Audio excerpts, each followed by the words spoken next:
a Christian nation.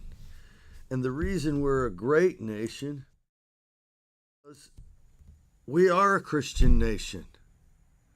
The reason that all these pink-haired men with boobs, chicks with beards, whatever you want to call them, the reason that they are able to act like complete fools is because we live in the United States of America. But make no mistake, this right here, this travesty of our country. Just look at the United Kingdom right now. They are practically like a town. If you're opposed to this in any way, can you please just do your research? Can you please just find out a little bit more about the stuff you're standing up for? It is absurd to me that these homosexual LGBTQ weirdos can actually vie for people that want them dead. They can't live in that country. If they take over this country, you will not be able to live here. You will not be able to be the way you are here. So as much as you want to hate us on the right, okay, we're telling you, listen, pipe down, live your life, your weirdo, perverted life, but do it on your own time. Don't try to force that crap on the American people. If they want it, they'll find it. We don't need you pushing it on our children. We don't need you pushing it on everybody in the country. But the funny thing is you want to fight against us because we resist your ways. Okay, we resist the fact that you want to bring Sharia law and stuff into this country and you don't even know what it's about. You don't even know what it's about. So I'm just going to say it again, man. Golly, wake up, people. Wake up. Wake up is all I can say to you. It's insane that you would think that this is okay. It's taken over a whole town, a whole nation. Listen, man, if you like the American way, the freedom, then you don't stand for this. You don't support this. This isn't America. Why are you trying to change our country? Why? Because you want to take us over. Just look at what the Quran says. Just look at it. Here, man, let's go ahead. Let's see what the Quran says. Quran about unbelievers, okay? Which is, if you are not a part of Islam, then you are an unbeliever. Okay? It tells them to wipe us out, to kill the infidel. Okay? And you can't get those who do not believe, do not take Jews or Christians as friends. Okay? This is in the Quran. This is Ma'arif al-Quran. I don't know the Quran, but I'm just reading from it. I've Googled it. Okay? This isn't my opinion. You can go on here and find it. So, in these verses, it says here, there's a commentary, Muslims have been instructed not to take disbelievers as their friends. Those who act against this instruction have been sternly warned. Those who take them as friends will find that their bond of love and friendship with Allah has been cut off. Okay? Is this even remotely close to the same gospel as Jesus Christ? Okay, the left has twisted it to say that Christianity somehow rejects homosexuals and people who do other immoral things. Well, see, that's where they got it all wrong. See, Jesus said, "Come unto me." Okay? Come. All of you, come. The only thing is you can't remain the same. You won't remain the same. So it doesn't matter. Just come, let Christ touch you, and you will change. If you have a real meeting with Christ, you will change. Okay? So those who had taken them as friends will find that their bond of love and friendship with Allah has been cut off. Any emotionally involved friendship that comes from the heart is absolutely forbidden. So, do you think that when these people look in your face and they smile in your face, that there is any real, true, heartfelt friendship? Now, I'm talking about a real Muslim, not these quasi-Muslims who don't even really know what they believe in. They just identify as Muslim like many Jews. They don't practice their faith. They just call themselves Muslims. I suppose some of us do that here in America too, where we're a Christian nation, so we identify as Christian. But I promise you, you're not going to go over there and bring Christianity and force it on them. Okay? So, however, a formal friendship at the level of mutual dealings is no doubt permissible. See, they'll use you, but they will never give their heart to you. They will never be, close with you, bonded with you. You will never be able to trust them. Those who do not believe do not take my enemy and your enemy as friends, having love for them. And whoever from among you does this, he has gone astray from the right path. Oh, those who believe do not take Jews or Christians for friends, for they are friends among themselves, and whoever has friendship with them, he is one of them.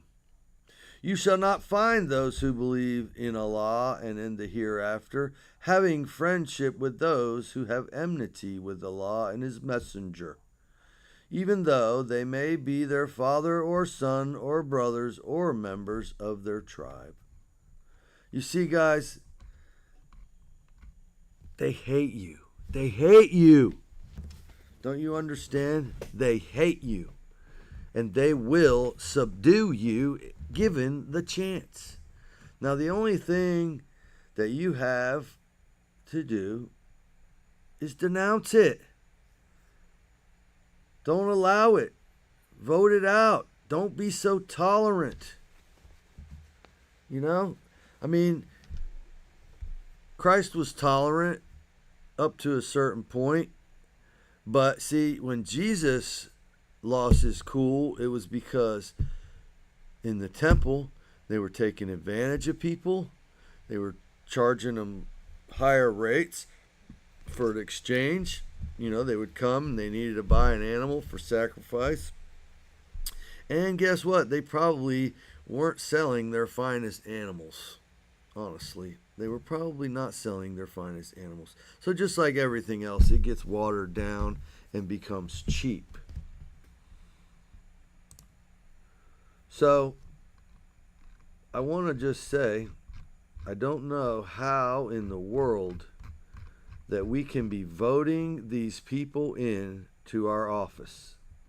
I don't know how people can vote for a system that is going to destroy everything that all of our forefathers have fought for, the comfort, the freedom, all the things that we enjoy.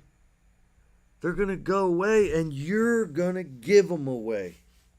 If you are one of the ones who think that this stuff is okay, then you're going to be one of the ones who ushers in your own shackles.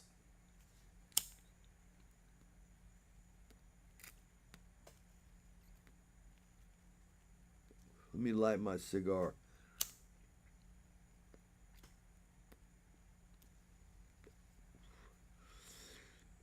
It's really interesting how the enemy can use our own thinking on us. This book right here does not preach any hate.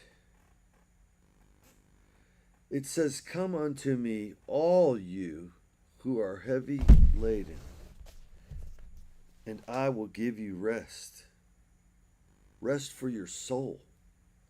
You see, those people, they don't have rest for their soul. They're angry. They're angry. And they want to punish.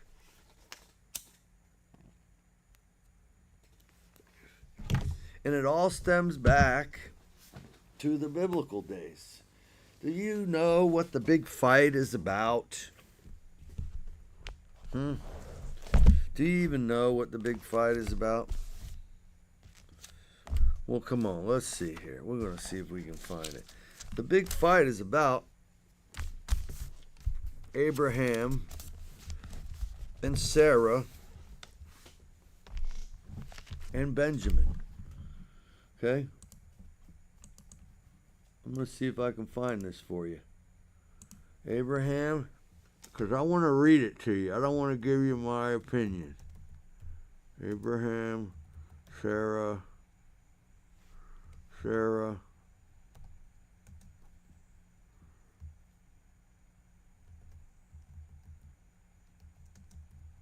and Ishmael. I'm sorry, Ishmael.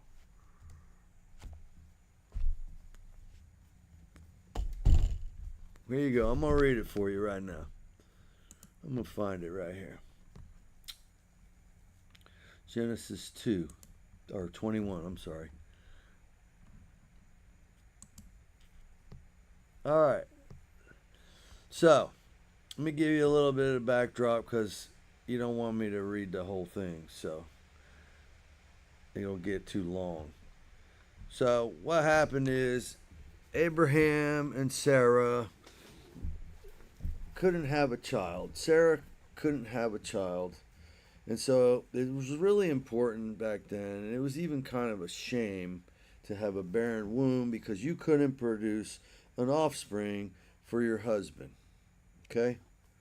So sometimes what they would do in that time is they would give their husband to have sex with their handmaiden, and then the handmaiden would bear a child, which, you know, then the true wife of the man would be the surrogate mother, and it would be the man's son, you know, because it's his blood, you know, his blood that went into the handmaid. So, but in this case, what happened is Sarah was barren, and she knew she couldn't give her husband Abraham a son, so she asked him to go in and sleep with Hagar. And then Hagar, you know, had a kid. But, you know, just as it goes, when man tries to thwart God and go around him and think we're clever and do things our own way, it backfires. So, that's what happened. So I'm going to start here in verse 8. The child grew and was weaned, and on the day Isaac was weaned, Abraham held a great feast. But Sarah saw that the son whom Hagar the Egyptian had borne to Abraham was mocking, and she said to Abraham, "Get rid of that slave woman and her son, for that woman's son will never share in the inheritance with my son Isaac." Wonder if y'all knew that. So the matter distressed Abraham greatly because it concerned his son. It was his son. And then here's the wife. Jealous. It was her idea. Jealous, threatened. Anyway, God said to him, "Don't be so distressed about the boy and your slave woman. Listen to whatever Sarah tells you. because it is through Isaac that your offspring will be reckoned. I will make the son of the slave into a nation also, because he is your offspring. There is no Islam without Christianity. Hello? But God made them into a great nation. But hey, as we know, that doesn't mean that's going to be godly. Verse 14, early the next morning, Abraham took some food and a skin of water and gave them to Hagar. He set them on her shoulders and sent her off with the boy. So she went on her way and then wandered in the desert of Beersheba. When the water of skin was gone, she put the boy under one of the bushes. Then she went off, sat down about a bow shot away, for she thought, I cannot watch the boy die. And as she sat there, she began to sob. This is in the Christian Bible now. God heard the boy crying, and the angel of God called to Hagar from heaven and said to her, What is the matter, Hagar? Do not be afraid. God has heard the boy crying as he lies there. Lift the boy up and take him by the hand, for I will make him into a great nation. Then God opened her eyes, and she saw a well of water, so she went and filled the skin with water. God was with the boy as he grew up. He lived in the desert and became an archer. While he was living in the desert, his mother got a wife for him from Egypt. Now that's the beginning of it. Okay, that's why there's enmity. Because Isaac, whose name was later changed to Israel, was the son of promise. He was the true full bloodline of Abraham and Sarah, and he was the child of promise. He was the one that God came and told Sarah that she would have a child. It was him, not Ishmael. Okay? Now, isn't it funny? And we have to fight against this too.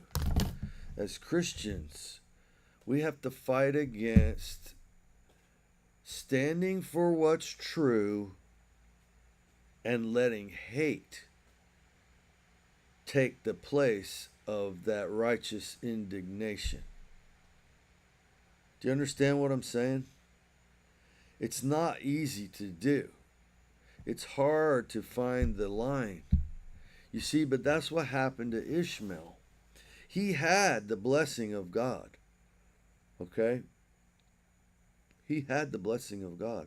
But I promise you, the God of Isaac, who out of him came the nation of Israel, I'm pretty certain that he did not bless Ishmael to then rise up and want to kill them.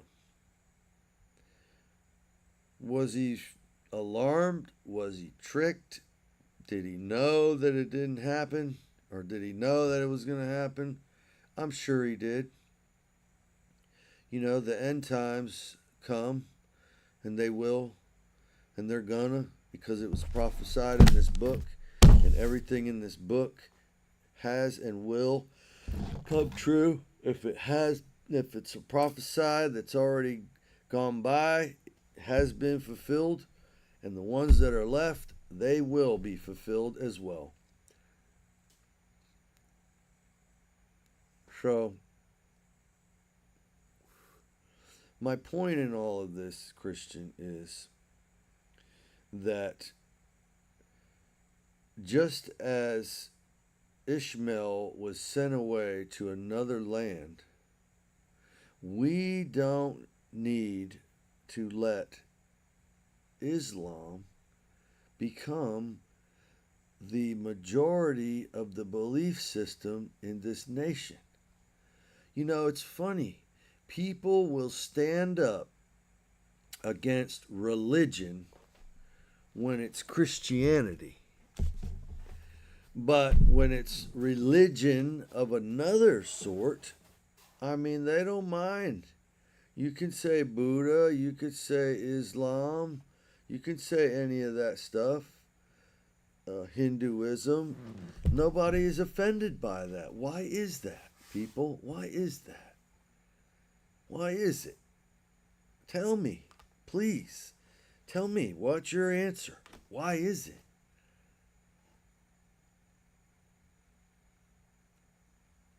These are good cigars, by the way. Perdomo Francesca. Anyway.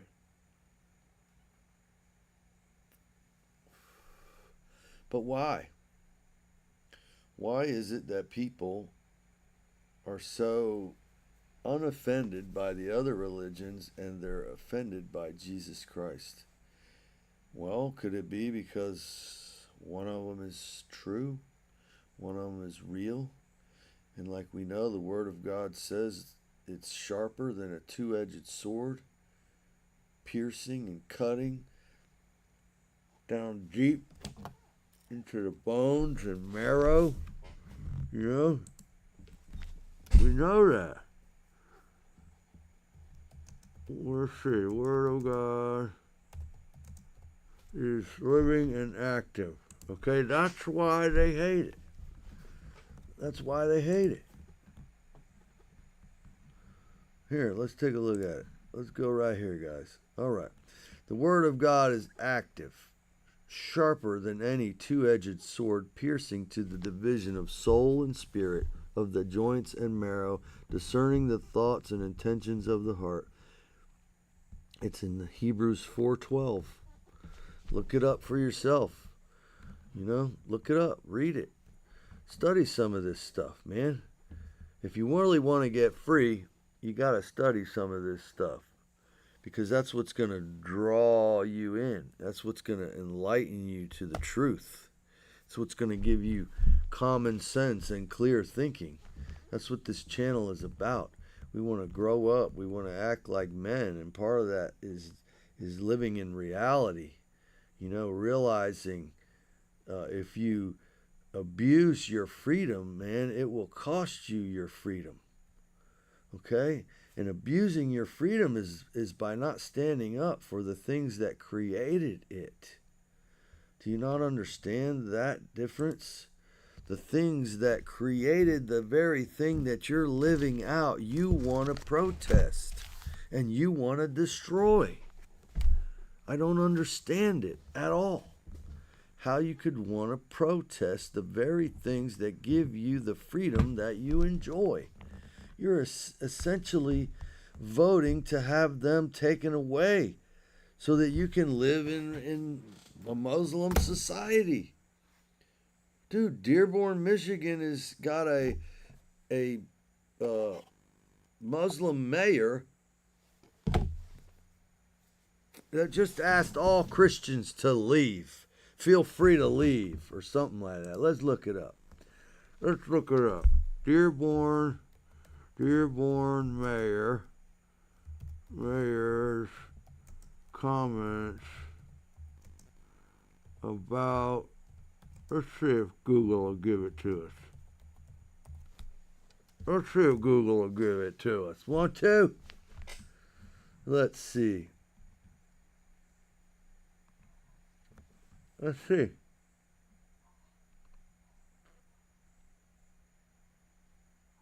Yeah. See, so Google is a liberal thing because they're not going to show you the comments. They're not going to show them to you.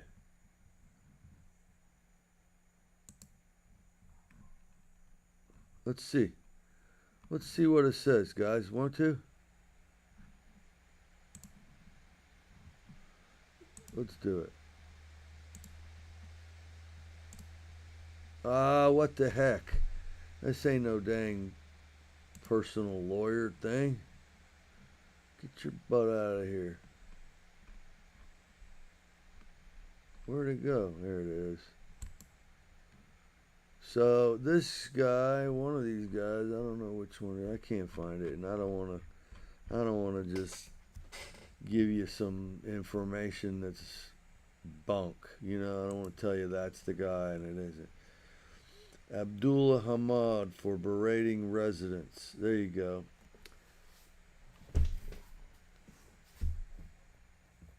I don't know. I wanted to see it, but Mayor Abdullah Hamad. Let's look up him. Mayor Abdullah. Mayor Abdullah. Yeah. Hamad. Comments. Alright. Come on, Google. There it is. Comments about Christianity. See, they don't want to give it up to you, man. Yeah. The Detroit News. Let's see here. Man, I guess there's just too many daggum ads these days. You can't get to the real story here. Okay. Still, he hopes to see something positive come out of his exchange. Anyway, I saw the clip, but I can't find it now because Google doesn't want it to be on the front. That's a fact. So Google doesn't want it to be out there. So anyway, Google will hide it in the back. And if I had DuckDuckGo on here, I'd find it for you because they'll put it out there really quick.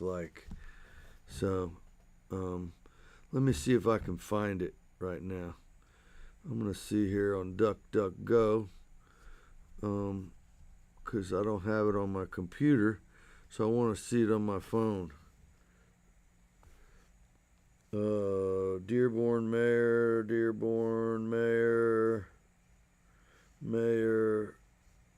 on Christians.